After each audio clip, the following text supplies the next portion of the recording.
Great to be with you today, and we begin today with the Grand Compromise. State lawmakers had 3 days of special session to do it.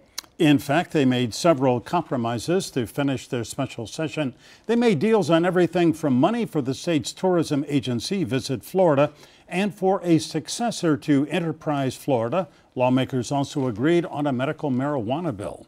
The most controversial legislation gloms together all kinds of education policy directives and includes $140 million for charter schools. This comes as end-of-school test scores show much improvement at most South Florida schools, including some schools deemed to be failing. A lot to talk about with our guest today. Carlos Trujillo is a state representative from Miami and part of the GOP leadership in the State House. He is the chair of the House Appropriations Committee. State Senator Gary Farmer represents Fort Lauderdale in the Senate, District 34. As a matter of fact, he is a Democrat serving his first term in Tallahassee.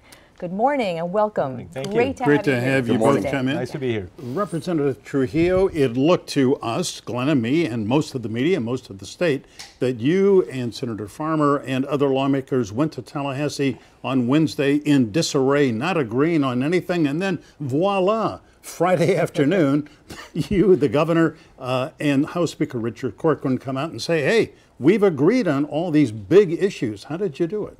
So I think it's important to note that the House was always in agreement. I think the governor was always in agreement. It seems like the Senate and some of their leadership may not have been in agreement with some of the terms and conditions they had discussed.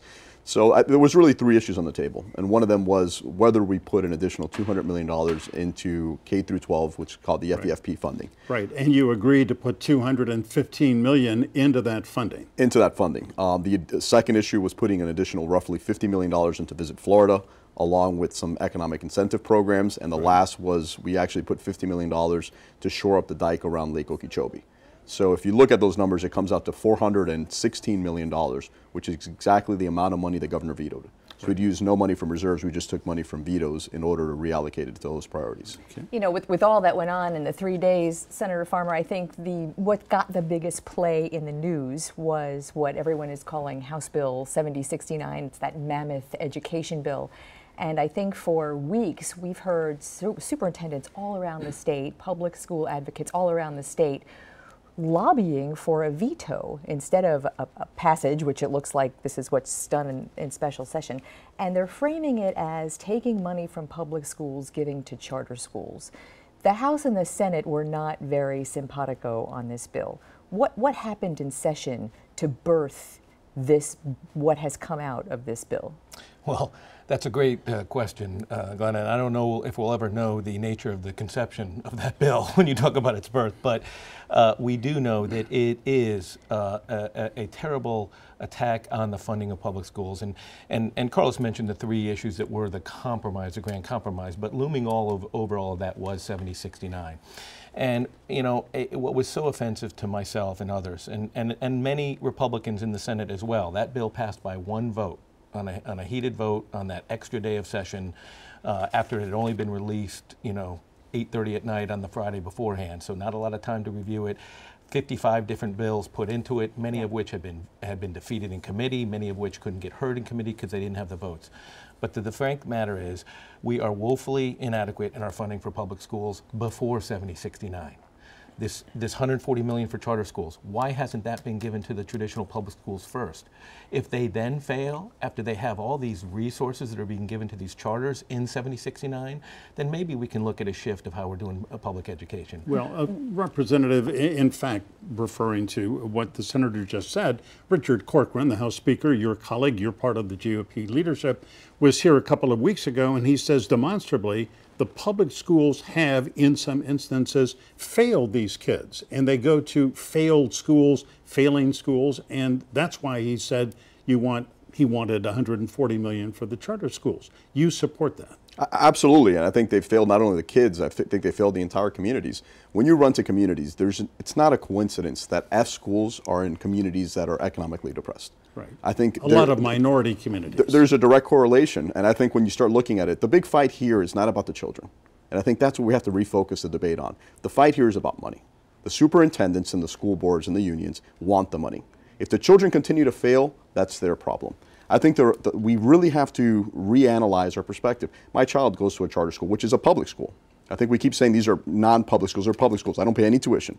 It's a public school that any child that wants to go to. Right. My child's school overperforms to your traditional public school 40 points in math and reading. Wouldn't we want that for every single child that lives in any community in Dade County? I think it's important to point out that you are on the board of Florida Charter School Alliance. You're a big proponent of charter schools. I'm not on the board of Florida Charter School Alliance. You were, though, right? Never. 2012? Never. You didn't sit on that board. It's Never. on your resume? No, not on mine. Okay, well, if I misspoke, then apologies. It's on the resume. We'll review that. Yeah. But you are a proponent of charter schools, is the point. Yes. And that is a philosophical divide, public charters. And although it's a public school, it's owned by in some nonprofit and some for-profit corporate entities. And so in some cases it's a business. And so taking nothing away from good, bad, evil, not evil, there is this absolute philosophical divide between charter public schools and public schools. And most of the budget in Dade County, and I'm guessing other counties around the state, at least half the budget of public schools come from property taxes. The state allocation is half or less. Isn't this the state providing not a lot of funding, but dictating rules about what local districts do with this money? I would disagree with back to the premise of not providing enough funding. We have provided through this, especially after special session, more money to public education than we ever have. Charter schools receive on average $1,500 less per student, and they don't receive any construction money. How are they able to do with $1,500 less per student and no construction money have better outcomes than their neighboring public schools? Well, Senator? And actually that's not entirely accurate. Year after year, the charter schools go to the general revenue budget and they get PICO dollars allocated to them. So they're getting construction money. Under 7069, they would get millage rate money. They would get private, for-profit or not-for-profit entities could come in, get the money to buy the land, get the money to build the school. And then if and when that school fails, because charter schools fail at an alarming rate, Carlos is maybe doing well, others do not do so well. When that school fails, those private companies keep that money. There's no reverter under 7069. There's also bond money in Broward and Dade. Absolutely. In Broward County alone, we have, because of the starvation budget we've been put on, because of the millage that was taken away that you alluded to, of the $257 million every year that we generate in millage, we have to spend $150 million on debt service.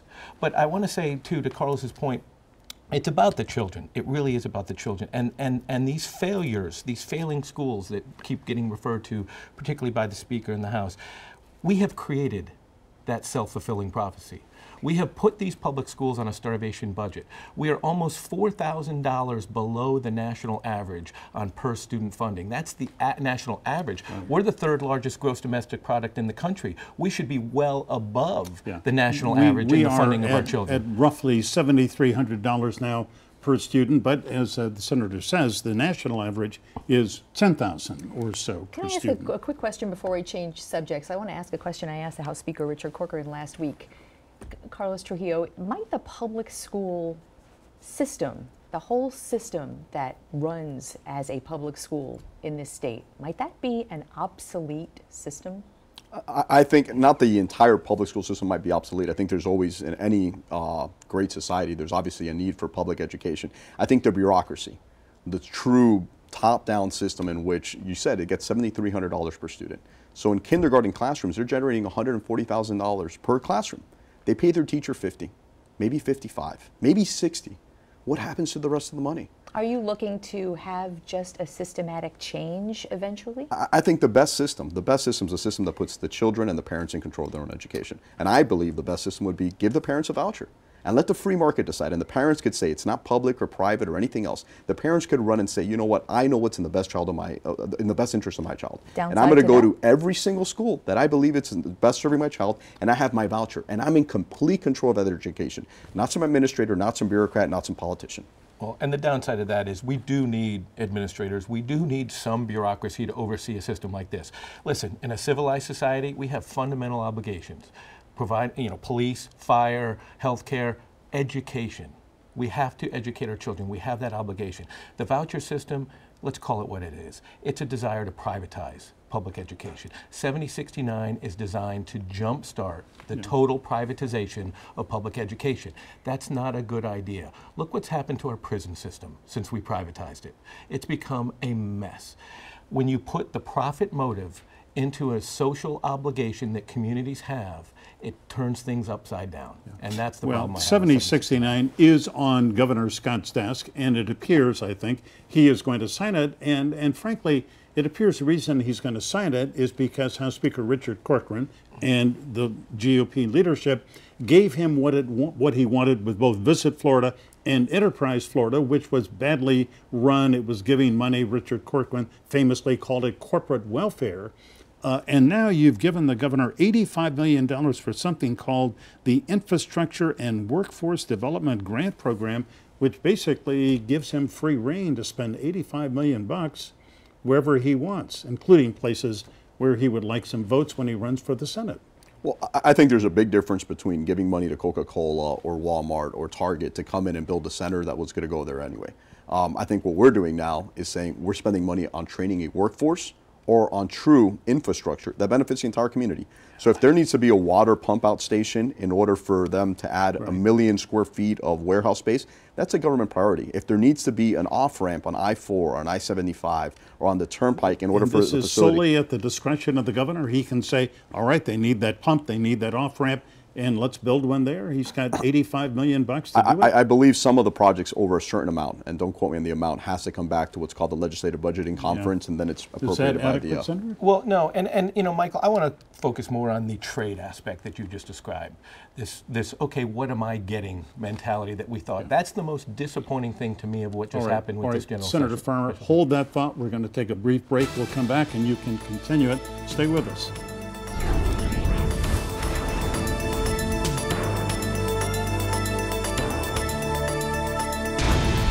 Welcome back. Live in our studio on this Sunday morning, State Representative Carlos Trujillo of Miami, State Senator Gary Farmer of Fort Lauderdale. And Senator, you were going to talk about this sort of horse trading that went on to give the governor this $85 million, some would say slush fund. He wouldn't say that. What would you call it? Well, Michael, you know, and as you mentioned earlier, I'm a first-time elected official, so this is my first time being in the process inside with the budget. I'd been involved in Tallahassee for a long time. I'm not that naive that I don't understand that a lot of what happens is about trading. But in this case, you know, with such diametrically opposed views on so many issues, and to see it all come together quickly, the theme was, without a doubt, what's in it for me? For the governor, for the speaker, for the Senate president, what's in it for me? That's, you know, the deal at the airport. Then perhaps the Senate was looking, wait a minute, what did we get out of this? What was very disappointing to me is historically the Senate has been the body, the moderate, the deliberative body, that would oftentimes forego its goals, its preferences, its top priorities for the betterment of the state, for the greater good of the state. And in this case, I sort of feel like the Senate let the state down. We should have given up our priorities, and we should have killed 7069. We came one vote short. I know of 3 Republicans who voted for that bill because they were assured the governor was going to veto it. They were manipulated into voting for that bill. They've got buyer's remorse. Can I just bring it back to Michael's point, to this economic growth fund that we were talking about, which in essence replaces Enterprise Florida that the House Speaker called corporate welfare, and now this fund is in essence supposed to be a business incentive fund.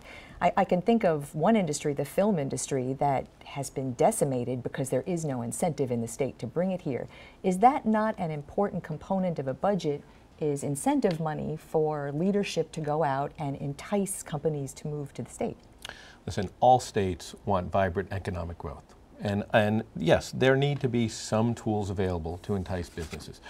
But if Enterprise Florida was corporate welfare, this is corporate welfare on steroids. Why? How? There are no meaningful checks and balances. Michael mentioned it, $85 million for the governor to spend pretty much however he wants to spend it. And I think there's an important distinction between Enterprise Florida and Visit Florida. They kept getting lumped together. Yeah. Visit Florida is singularly focused on our tourism industry. And they've been successful. Yes. And they've been successful. Enterprise Florida has had some successes and has some abject failures. Right. They had given money to corporations that hadn't created the jobs and then didn't go back to capture the money that they had invested. You know, before we run out of time, and forgive me for jumping here, but we need to talk about medical marijuana. The legislature finally, it looked like it wasn't even going to be on the agenda, but indeed you figured out a solution. Representative, talk about how, are you satisfied with the bill that was passed? You know, I'm not. And talk about deals. Now we have to give some to black farmers and minority-owned farmers and citrus growers' licenses. Yeah. So you know, it's all these deals in order to get votes. I think that's unfortunately the way politics works. But I think overall, I just think on all these marijuana issues, if it's truly medication, it's truly medicine, go buy it at a CVS, go buy it at a Walgreens, just like you buy every other medication. Nobody's going to be able to do that. I want to put up on the screen so that our viewers at home understand a little bit about what the lawmakers did. There are going to be 10 new growers licensed in the state. That brings the 17, the total number. And each of these growers can have up to 25 dispensaries. You can only, of course, get this from a doctor who has to have special training to write a script. And then if you qualify because you have the eligible medical conditions, then you get up to a 70-day supply. Those are sort of some of the basics. Senator, do you think this is what the voters asked for? Absolutely not. And no smoking. And no smoking. First of all, it is unconstitutional. This law will be challenged and it will be struck down as not complying with the will of the voters. Well, primarily, for one, it doesn't allow smoking. Right. The language of the ballot specifically said excludes smoking in public. There's no other interpretation that by implication you can smoke in private, just not in public. It's easier to get addictive OxyContin than it will be to get marijuana under this legislation. We failed the will of the voters in implementing this legislation. We need more. We need open growth. The cartel that was set up. It's now a system where a blessed group, a group blessed by the Tallahassee legislature, has to get it under terms only blessed by us. Not the will of the voters at all. And a profitable. It's going to be a money-making proposition as well. And it is not, shall we say, just for the record, recreational marijuana. This is just for medical marijuana. Well, gentlemen, we are out of time. Thank you for coming in. Thank you. And we look forward to see whether you're going to be appointed an ambassador by President Trump. We know he is thinking about you. We'll find out this week. Thanks very much. Thanks for having us. As my